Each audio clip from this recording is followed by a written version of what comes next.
Oi, Jonas, Lucélia, Tatá. Beijinho, Jonas. Um prazer ter você aqui, hein? Igor Gabriel, boa noite, Igor. Leia. Vamos chegando, gente, vamos chegando. Mas de qualquer maneira, já somos. Quantos estamos aqui? 3, 4, 5, 6, 7, 8. Leia, oi. Márcia, tudo bem? Pessoal, boa noite. Meus queridos e minhas queridas, boa noite para vocês. Sejam bem-vindos a mais uma live.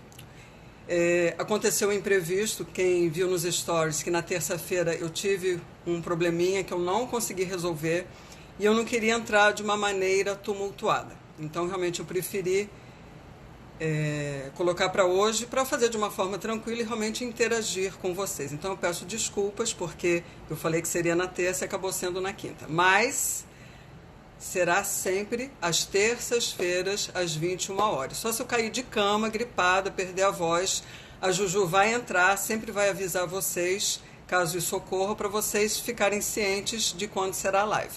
Porque imprevistos acontecem, infelizmente. Por mais que a gente se programe, a gente tem que realmente estar preparado para isso. Então, meus queridos, sejam bem-vindos a mais uma live, onde nós vamos falar sobre TDAH. Claro, né, que é o nosso assunto preferido, de grande importância para todos nós.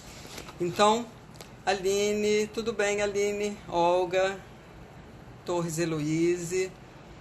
Então, sejam muito bem-vindos. Hoje, gente, nós vamos falar sobre 3 definições do TDAH que são negligenciados. E esse tema eu escolhi, por quê? Porque o DSM, ele vem de um texto, exatamente de um médico, que é o William Dodson, que é um psiquiatra americano que trata pessoas, né, os pacientes dele que têm TDAH. Então ele tem a clínica dele voltada para as pessoas para tratar o TDAH. E ele elaborou esse texto, eu achei muito interessante compartilhar com vocês. Por quê? Porque o DSM-5, que é considerado a Bíblia do diagnóstico psiquiátrico, ele tem esse DSM, que em inglês é Diagnostic Statistic Manual, que ele não é escrito, mas é todo o staff, né, são os psiquiatras americanos que elaboram os critérios para as doenças psiquiátricas e outras coisas que existem. E o TDAH, ele está no DSM-5 e ele lista 18 critérios para o diagnóstico do transtorno do déficit de atenção e hiperatividade. E os médicos, eles usam isso para fazer o diagnóstico e para exatamente identificar os sintomas, porque somente assim, através desses sintomas que são listados no DSM, que um médico especializado em TDAH realmente vai dar o diagnóstico de déficit de atenção e hiperatividade. Mas o Dr. William, ele vê isso como um problema, entre aspas. Por quê, gente? Porque esse manual, esses 18 critérios, eles descrevem apenas o déficit de atenção para as crianças entre 6 e 12 anos. Isso levou a erros de diagnóstico. Por quê? Mal entendidos, falha no tratamento de adolescentes, de adultos e idosos. Por quê? Porque essa pesquisa mais aprofundada, mais avançada, com os adultos que têm o déficit de atenção, ainda é uma coisa recente. E é por isso que muitas vezes, né, eu ouço muito essa questão da má interpretação, porque muitas coisas ficam, no comportamento da pessoa, ficam negligenciadas ou ficam confusas. E o médico acaba realmente não conseguindo fazer um diagnóstico preciso. E a maioria das pessoas, incluindo os médicos, eles têm uma vaga compreensão do que é o déficit de atenção, porque realmente exige estudo, exige um aprofundamento. Então, eu conheço vários casos de pessoas que procuraram profissionais, eu digo aqui no Brasil, infelizmente, de que não conseguem ter um diagnóstico preciso porque a pessoa não conhece. E, geralmente, quando... São muitos relatos que eu ouço com relação a isso, do que a pessoa, primeiro, ela mostra muito mais as características que aparecem em comorbidade ao TDAH, que são a ansiedade, a depressão, as compulsões, e ela busca o médico exatamente para tratar dessas questões. Mas essas questões não são as causas. Existe uma causa para que essas situações aconteçam. E o médico não consegue identificar, primeiramente, o TDAH. Ele vai tratar da depressão, ele vai tratar da ansiedade, mas não trata do déficit de atenção. E a pessoa realmente não consegue evoluir em função disso. Então, isso está muito presente, principalmente com os adultos. Eu não falo com as crianças. É a questão, realmente, do déficit de atenção nos adultos. Então, o Dr. William coloca assim, que a maioria dos médicos assumem que o TDAH está apenas ligado à hiperatividade, à falta de foco e principalmente em crianças. E eles não estão corretos com relação a isso. Porque quando eles analisam e perguntam o que todas as pessoas com TDAH têm em comum, que as pessoas sem TDAH não enfrentam. Então, mediante essa pergunta, quando eles fazem essas perguntas, outros sintomas aparecem, mas não são os sintomas em comorbidade. E a partir dessa perspectiva surgem 3 características definidoras do TDAH que explicam cada aspecto de condição. Então, quais são essas características que a maioria dos médicos não conseguem identificar e que estão muito presentes nos adultos? Então, eu quero que vocês prestem muita atenção nessas características que eu vou falar, para ver se vocês se identificam e vocês dão um ok. Fala, não, Cíntia, sou eu, realmente me identifiquei total, faz todo sentido para mim isso que você está falando, para eu poder realmente perceber e até mensurar o quanto vocês enxergam nisso que eu estou compartilhando com vocês. Então, qual é a primeira característica definidora do TDAH que é negligenciada? Que é um sistema nervoso baseado em interesses. Um sistema nervoso baseado em interesse. Então, quando eu falo isso, gente, qual é a importância disso? O déficit de atenção vai acompanhar a vida de vocês para a vida toda. Vocês não vão se livrar do déficit de atenção. Essa característica que todo mundo acha que identifica na criança e quando chegar na fase adulta vai desaparecer, não vai. Daí a importância de vocês entenderem profundamente como funciona o cérebro de vocês. O que significa o TDAH na vida de vocês.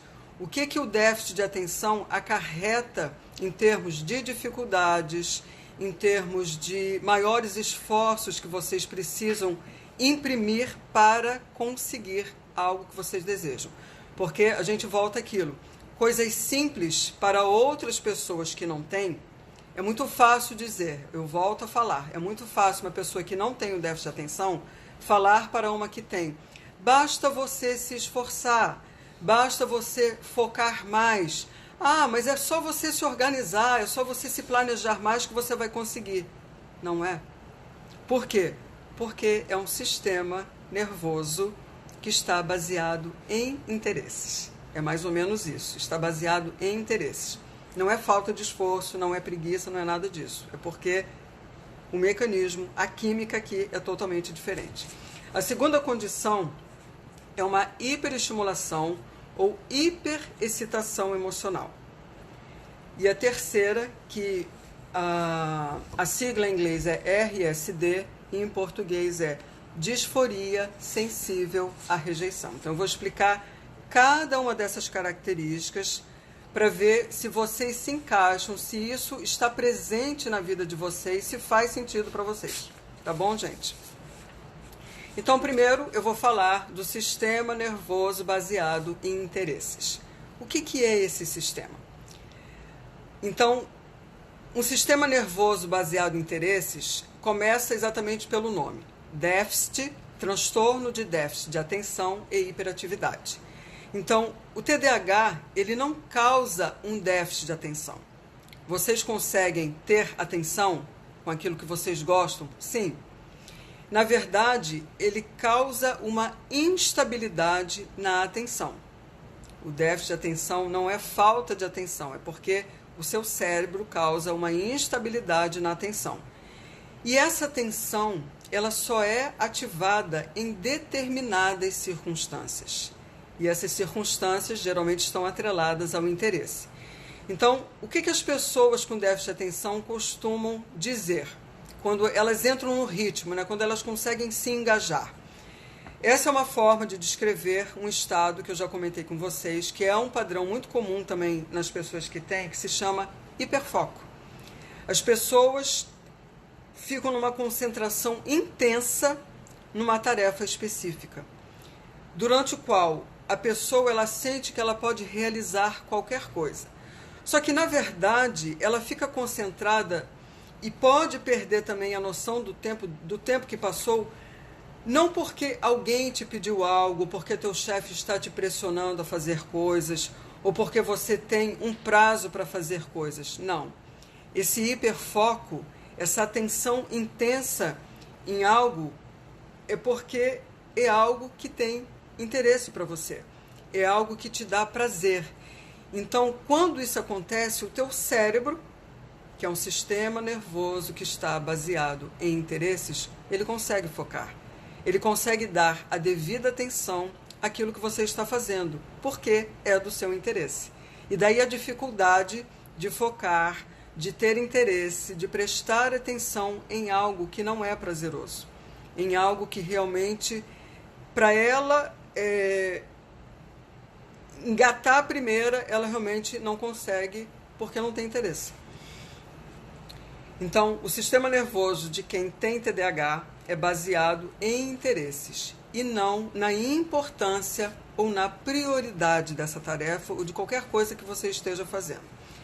E como reconhecer esse sistema nervoso no TDAH? Isso que eu acabei de ler, gente, faz sentido para vocês? Vocês conseguem se enxergar que quando vocês estão fazendo algo que é do interesse de vocês, que é prazeroso para vocês, não importa o que seja, vocês conseguem prestar atenção, vocês conseguem focar? Me diga aí, sim ou não? Alguém se identificou com essa característica?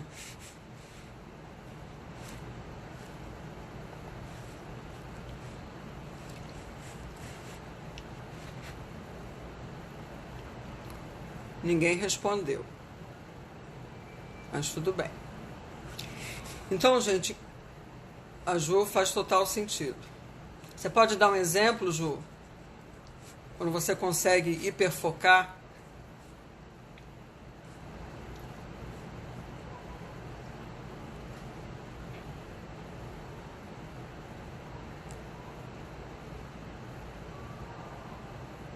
É muito mais fácil focar quando a gente gosta de algo. Exatamente. E é muito fácil cair nesse estado de hiperfoco, exatamente porque a pessoa, o cérebro dela fica engajado. Consigo. Exatamente. Então, como reconhecer esse sistema nervoso no déficit de atenção? Normalmente, as pessoas com déficit de atenção são questionadas se elas conseguem prestar atenção. E os familiares são questionados dessa forma. Vamos dizer assim, Juliana, você consegue prestar atenção? E quase sempre vem a mesma resposta. Às vezes. E a resposta, geralmente, ela vem num tom de frustração. Oi, Carla, tudo bem? A Juliana diz quando eu estou estudando alguma matéria que eu gosto, você consegue prestar atenção? Sim. Então, quando uma pessoa pergunta, você consegue prestar atenção em alguma coisa? Você fala, às vezes. E essa percepção da pessoa com TDAH, muitas vezes ela não consegue identificar que o cérebro dela funciona quando realmente ela está fazendo algo que seja prazeroso e do interesse dela. Essa percepção às vezes falta para a pessoa. E ela acaba respondendo, às vezes eu consigo prestar atenção. Isso acontece porque eles veem você focando em algo que você gosta. Então, vamos dar um exemplo assim. A pessoa que joga videogame, ela fica horas ali entretida naquela tela, jogando videogame, ou então fica horas assistindo uma série que seja do interesse dela, e ela fica ali focada horas, e o mundo à sua volta realmente acaba. É como se realmente a noção do tempo terminasse para ela devido ao grande interesse que ela tem por aquilo que ela está fazendo. Então, como, por exemplo, jogar videogame, desenhar, cozinhar e por aí vai, cada um tem a sua atividade. Claro, cada um tem o seu interesse.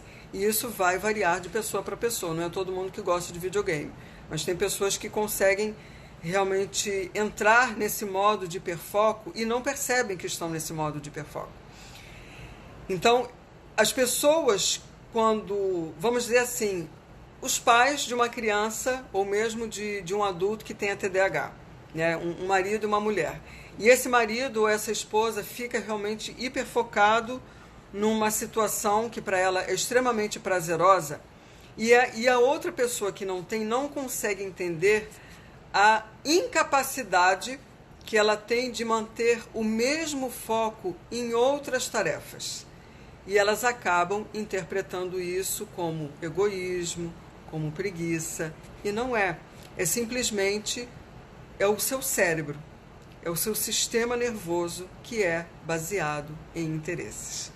Então, essas má interpretações, né, essas situações que acabam causando desavenças, acabam causando discórdias, acabam causando brigas, porque se a pessoa percebe que você está focando durante horas em algo que para outra talvez não seja tão prazeroso, e você, quando ela te pede para fazer determinada coisa, vai organizar ali o seu armário, então vai organizar a cozinha, vai organizar os seus livros, o seu escritório, tem um bando de papel espalhado, aquilo para ela, se for desprazeroso, ela vai dizer não, ela já vai querer evitar. E a pessoa não entende como é que você consegue ficar horas focando em algo que não teria nada a ver, que não teria tanto grau de importância.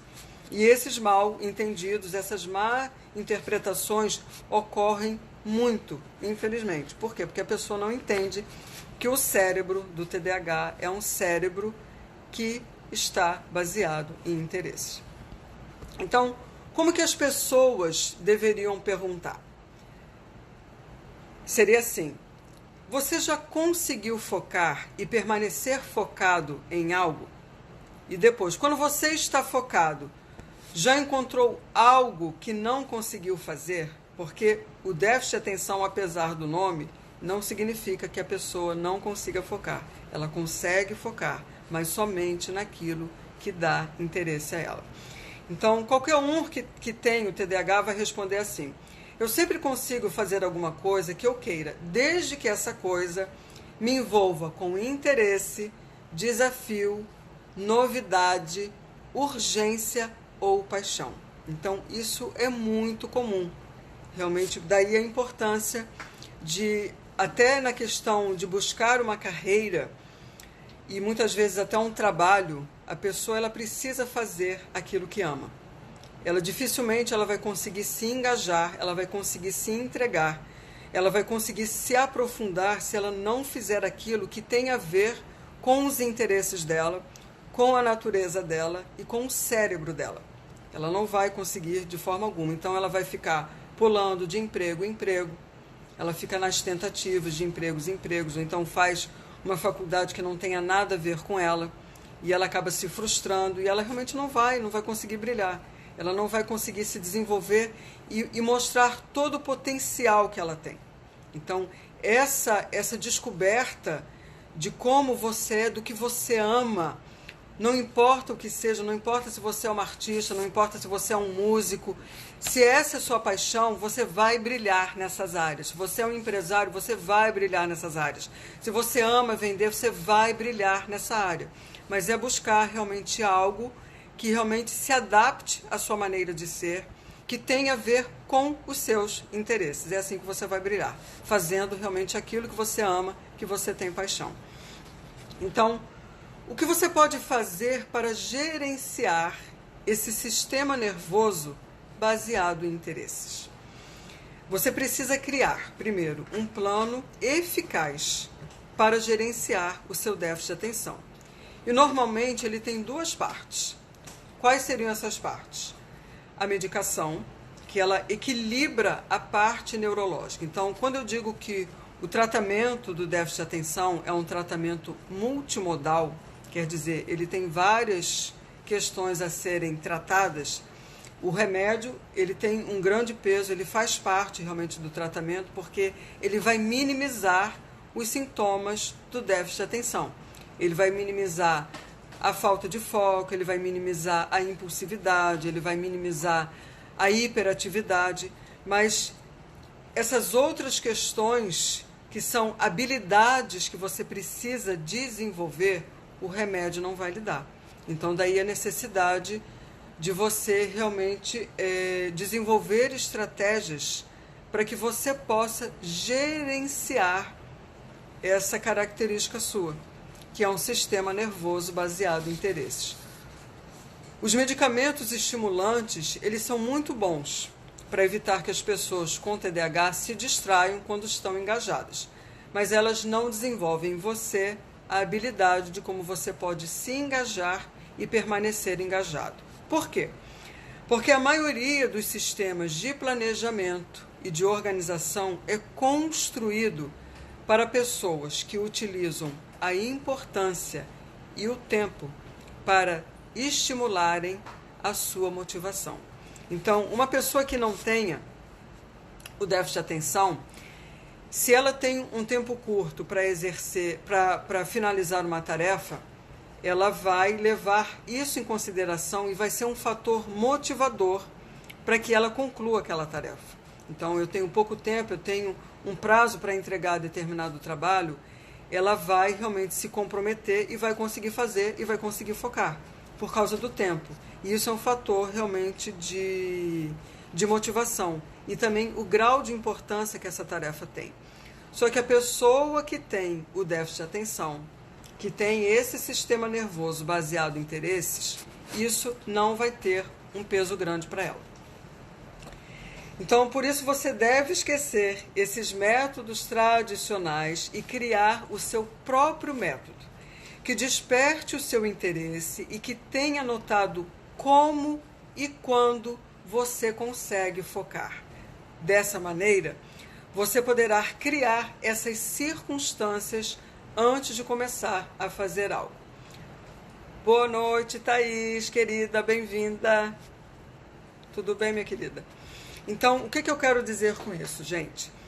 Porque a dopamina, quando ela é liberada no nosso cérebro, é o que faz realmente esse cérebro funcionar. E a pessoa que tem o TDAH, ela tem um déficit desses neurotransmissores. E para que a pessoa possa realmente se engajar numa atividade, numa tarefa, essa substância ela precisa ser liberada no cérebro. Então, são essas estratégias que a pessoa precisa se perceber quando ela funciona, quando ela realmente está engajada numa tarefa, que momento isso aconteceu. Então, é muito comum o exercício liberar essas substâncias no cérebro. E a pessoa acaba, ela se exercita de manhã, tá toda animada, motivada, está no pico total, e ela consegue entrar num estado de atenção, mesmo numa coisa que não seja tão prazerosa. Isso é uma estratégia, que é você se exercitar antes de vir a fazer uma coisa que seja entediante para você. Mas isso que eu estou falando de vocês buscarem criar a sua própria estratégia, isso vai de encontro ao que eu acabei de falar. Vocês se perceberem, eu estou aqui focada, em que momento que isso acontece, quando isso acontece, como isso acontece. E vocês vão utilizar esse momentum, isso que vocês criaram, para outra coisa que não seja tão interessante, que seja chata, que seja entediante. É criar esse momento. Entendeu, gente? E esse trabalho é altamente pessoal e mudará com o tempo. Então, qual é outra estratégia que vocês podem utilizar também, que funciona muito para as pessoas que têm um déficit de atenção? É uma palavra em inglês que eu acho assim, eu não gosto muito de traduzir, porque essa estratégia, e nem aqui no Brasil eu vejo como organizadora profissional, eu não vejo, que se chama Body Double, que seria uma duplicidade de corpo. Quer dizer, é você... Eu preciso estudar, eu preciso escrever o meu mestrado, eu preciso fazer uma dissertação, eu preciso entregar esse projeto aqui, são 10 páginas. É você eleger uma pessoa que fique do seu lado, simplesmente fazendo companhia para você. Ela não vai interferir naquilo que você está fazendo, é a presença física dessa pessoa. Então eu quero que vocês observem, quando vocês tiverem alguma dificuldade nesse sentido, de completar determinada tarefa, seja ela qual for, seja escrever, seja organizar o armário, seja organizar o que vocês tiverem, né? Que são coisas que realmente têm um peso, que seja entediante, enfadonho. Tenham do lado uma pessoa. Chamem uma pessoa para ficarem com você, uma pessoa que não fale nada, mas que ela esteja presente no momento em que você estiver fazendo essa tarefa e percebam o quanto isso faz diferença na sua tarefa. Então, eu como organizadora profissional, eu tenho vários clientes que não conseguem se organizar sozinhos. E quando eles estão comigo, e eu estou simplesmente calada, do lado, eles entram em ação. Por que que isso acontece? Eu não sei se funciona como se fosse uma pressão e a pessoa acaba sendo estimulada pela presença daquela pessoa a fazer. E ela vai fazendo, ela não precisa da ajuda braçal. Ela precisa da presença física ao lado dessa pessoa para entrar em ação. Então vocês podem utilizar essa estratégia que se chama Body Double. Ok, gente? Então vamos para a segunda característica definidora do TDAH. Para quem entrou agora, gente, eu estou falando sobre 3 características definidoras do TDAH que são negligenciadas, que geralmente os médicos não percebem que isso existe e que estão muito presentes nos adultos com TDAH. Tá bom? Então a primeira, que é um sistema nervoso baseado em interesses, e agora... Mas tem que ser uma pessoa que te entenda, né? Sim, Juliana, seja uma pessoa que saiba das suas dificuldades, que saiba das suas lutas e que realmente vai funcionar como um apoio, como um suporte para você no momento em que você tiver que fazer alguma coisa que seja realmente desprazerosa, entediante, enfadonha. Então, seja uma pessoa que fique do seu lado e vai te dar esse suporte, ok? A segunda característica, gente, é a hiperexcitação emocional. Mas o que é isso? O que é essa hiperexcitação emocional? Então, a maioria das pessoas espera que as pessoas com déficit de atenção tenham uma hiperatividade visível. Mas isso só acontece em 20%, apenas em 20% das crianças e em 5% dos adultos.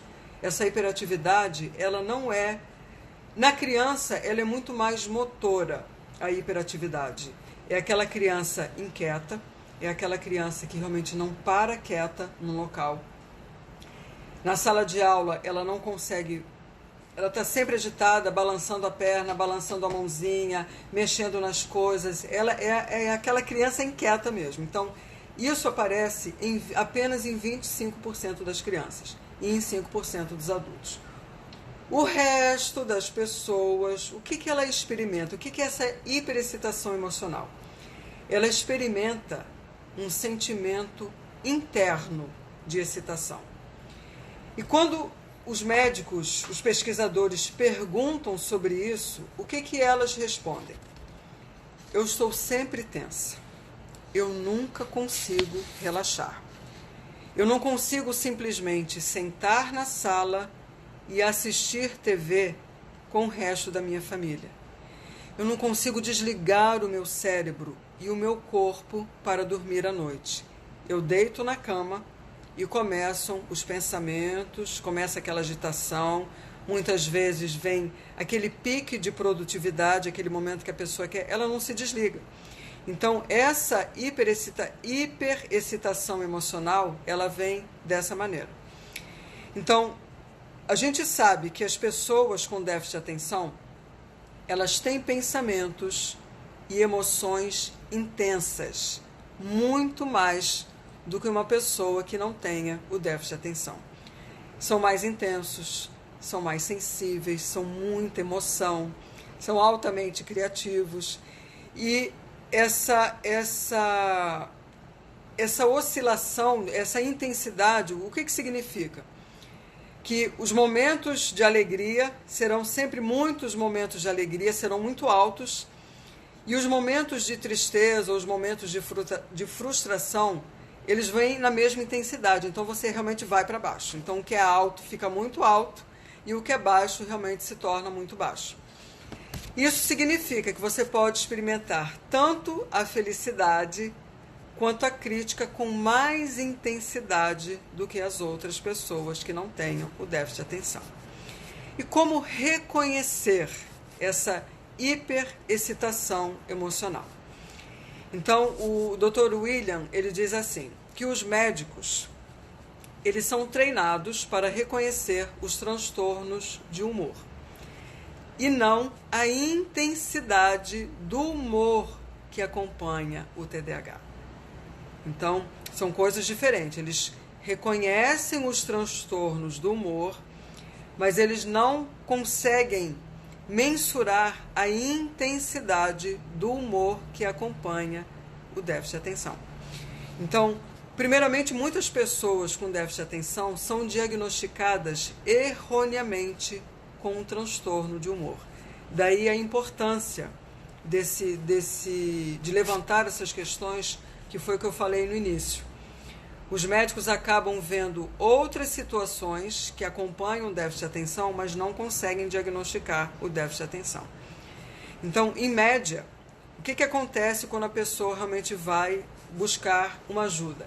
Ele vai ser atendido por 2 médicos e vai fazer 7 tentativas de antidepressivos antes de serem diagnosticadas com o déficit de atenção.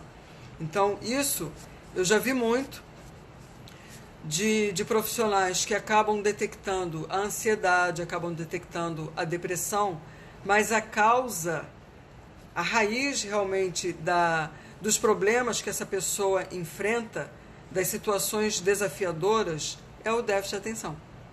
Então, o médico acaba não conseguindo ver isso e acaba fazendo um diagnóstico errado e prescrevendo um remédio que não é adequado.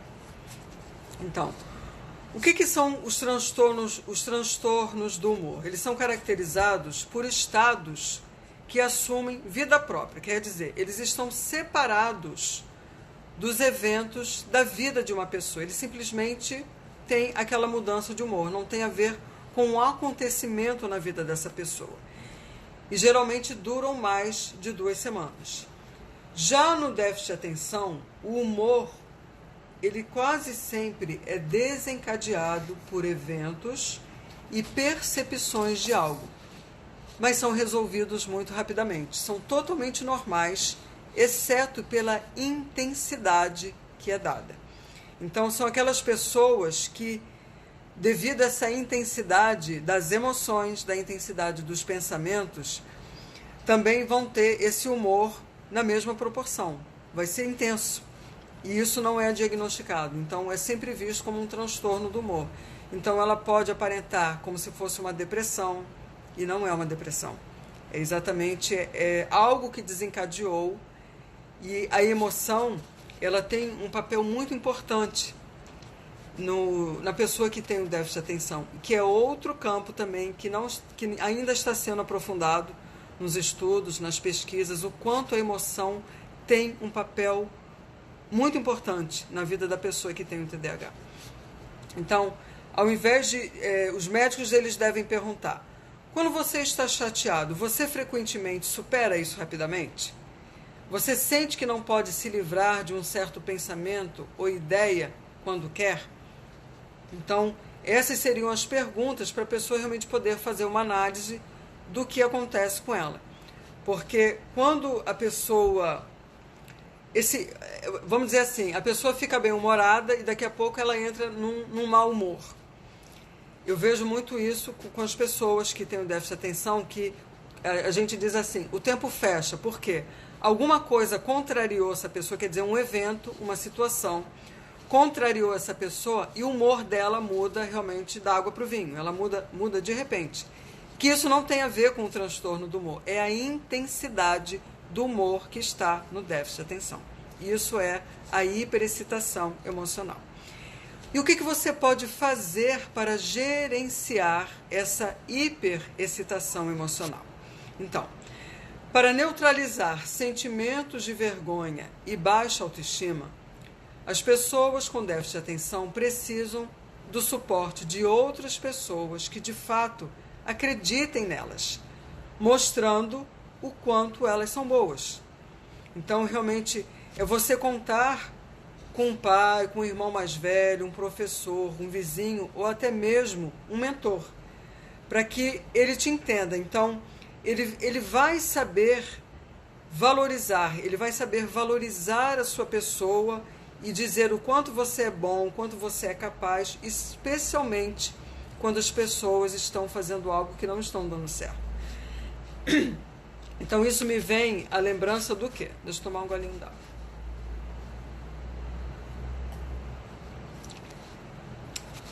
Primeiramente, vocês lembrarem uma coisa muito importante.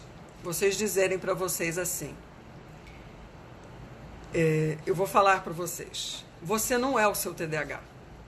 Você tem o TDAH, você tem um transtorno? Sim.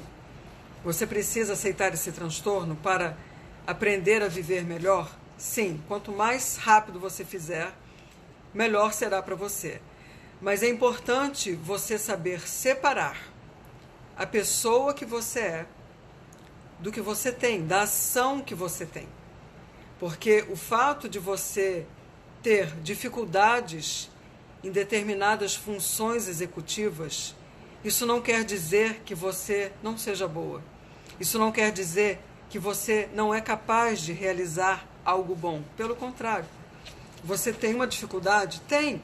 O seu cérebro funciona diferente? Sim. Então é necessário aprender a gerenciar esse cérebro para que você realmente mostre todo o seu potencial. Então você não é o seu TDAH, é separar a pessoa que você é da ação que você faz. Tá bom, gente? Então, a verdadeira chave para você combater a baixa autoestima e a vergonha é você descobrir ou ter alguém que te ajude a descobrir como você pode ter sucesso com esse seu sistema nervoso que é único e que vocês podem brilhar o quanto vocês quiserem. A terceira característica definidora do déficit de atenção que é negligenciada, eu estou indo para a terceira, eu falei a primeira, que é um sistema nervoso baseado em interesses. A segunda, que é a hiperexcitação emocional. E eu vou falar a terceira, que é a disforia sensível à rejeição, que na sigla em inglês é RSD. Se vocês depois quiserem pesquisar mais sobre isso, é muito, muito interessante. E eu acho que eu vejo muitas pessoas com déficit de atenção com isso, que é disforia sensível à rejeição. Mas o que é disforia sensível à rejeição? Vocês veem que eu repito bastante as palavras, as frases, para vocês lembrarem, para vocês terem tempo para anotar, caso vocês queiram pesquisar mais. Então, o que eu vou falar agora é o que é disforia sensível à rejeição. Então, a disforia sensível à rejeição é uma vulnerabilidade intensa à rejeição. Não necessariamente a realidade de ser rejeitada, provocada ou criticada por pessoas importantes na sua vida. Então, é uma vulnerabilidade intensa à percepção, não necessariamente a realidade de ser rejeitada, provocada ou criticada por pessoas importantes em sua vida. Então veja se isso faz sentido para vocês. Eu não sei porque eu estou sem foco, tá, gente? Agora melhorou. Então aqui. A disforia, ela causa extrema dor emocional, que também pode ser desencadeada por um sentimento de fracasso ou ficar aquém do esperado, não conseguir atingir seus próprios altos padrões ou as expectativas dos outros. É uma reação que as pessoas com déficit de atenção muitas vezes lutam para conseguir descrever. Então, elas têm essa sensação, elas têm... É como se fosse um impacto muito grande nelas, o sentimento de rejeição. E elas dizem, eu não suporto isso. Muitas vezes, as pessoas experimentam a disforia como uma dor física, como se tivessem sido esfaqueadas ou acertadas no centro do peito. Muitas vezes, essa intensa reação emocional é escondida de outras pessoas. As pessoas que têm disforia não querem falar sobre isso porque têm vergonha de como se sentem em relação à falta de controle ou porque não querem expor essa vulnerabilidade intensa. Então, imagina uma pessoa realmente sentindo isso, em que essa intensidade a uma rejeição, a uma crítica, ela acaba desenvolvendo o quê? Uma crença, com certeza, de que ela não é tão boa, que ela precisa ser perfeita para atingir a estima do outro, o amor do outro, e ela se cala. Porque eu acredito que na maioria das vezes ela não consiga nem identificar a razão desse sofrimento, desse sentimento intenso de rejeição, às vezes por uma coisa simples, mas ela toma como uma coisa tão profunda, é uma dor física realmente que ela sente. E a outra pessoa com certeza não vai conseguir interpretar da mesma maneira essa intensidade desse sentimento que ela tem. Então, como reconhecer a disforia sensível à rejeição? A pergunta que pode ajudar a identificar essa disforia é a seguinte: durante toda a sua vida, como você se sentiu em relação a quando te rejeitaram, te criticaram, te provocaram e a sua própria percepção de que fracassou? Então, eu estava lendo sobre a disforia e a pessoa acaba desenvolvendo determinados padrões de comportamento devido a essa vulnerabilidade, que é o quê? Ela desenvolve o perfeccionismo. Eu preciso ser perfeita para ser amada, para não ser criticada. Ela acaba adotando um comportamento também de, assim, a pessoa me criticou, eu vou evitar essa pessoa.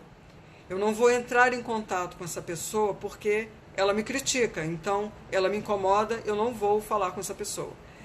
Ela mostra uma certa indiferença, como se fosse um certo desdém, digamos assim, por alguém que também a feriu de alguma maneira na intensidade que ela tem a percepção.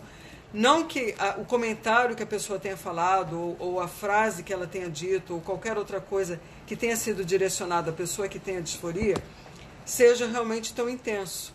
Mas a pessoa que recebe, ela recebe dessa maneira. Ela é muito mais sensível a uma rejeição, a uma crítica, a um comportamento em que mostre um possível fracasso dessa pessoa. Ela tem uma sensação muito intensa a essa rejeição, a esse tipo de abordagem que vem para cima dela. Então, quando uma pessoa internaliza a resposta emocional da disforia, pode parecer um desenvolvimento súbito de um transtorno de humor. Por quê?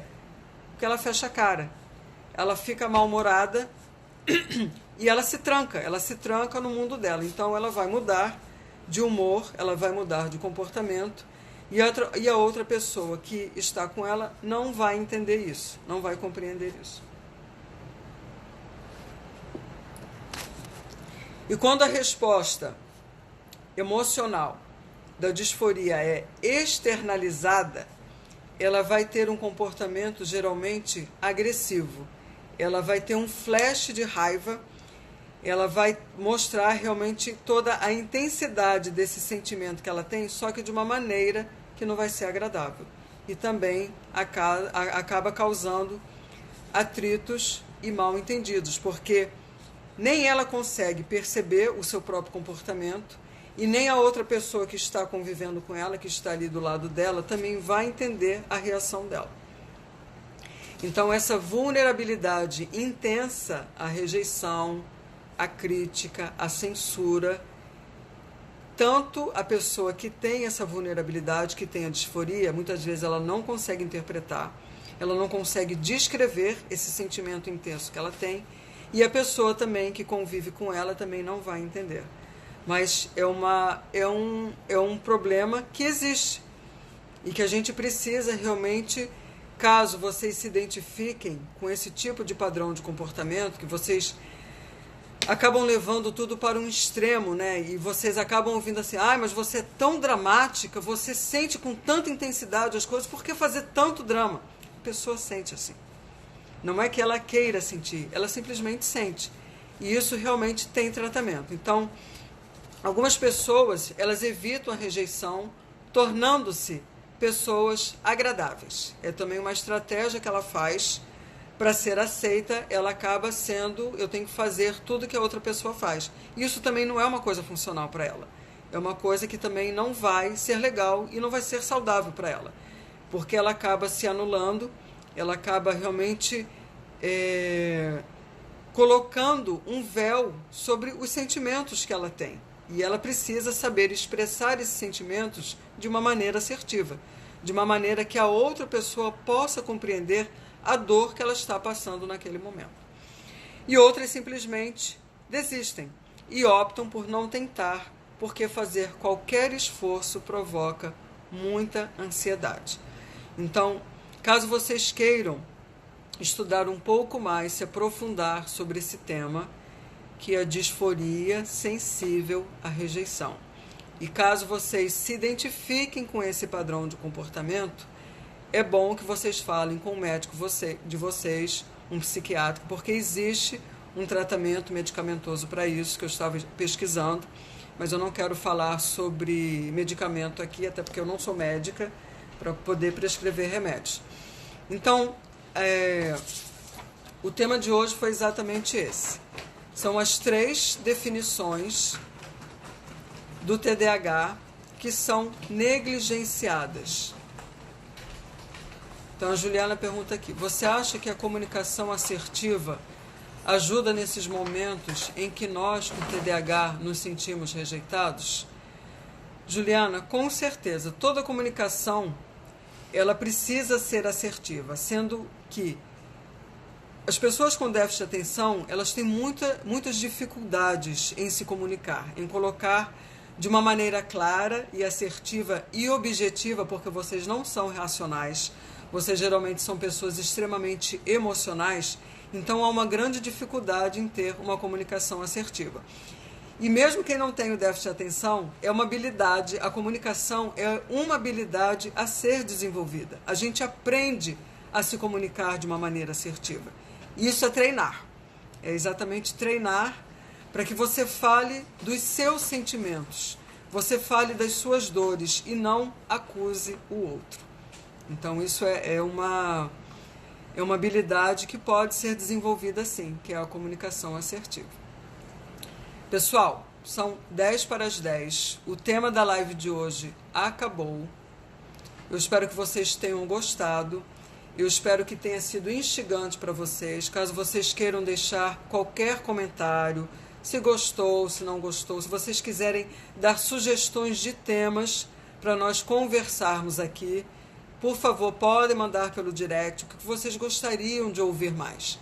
Eu fico muito feliz com a presença de vocês que realmente se comprometeram a estar na live de hoje, com o tema de hoje. Fico muito feliz pela presença de vocês. Juju disse que foi ótimo, a Yuli Landinho também gostou, a Márcia, adorei, foi ótimo. Muito obrigada, gente.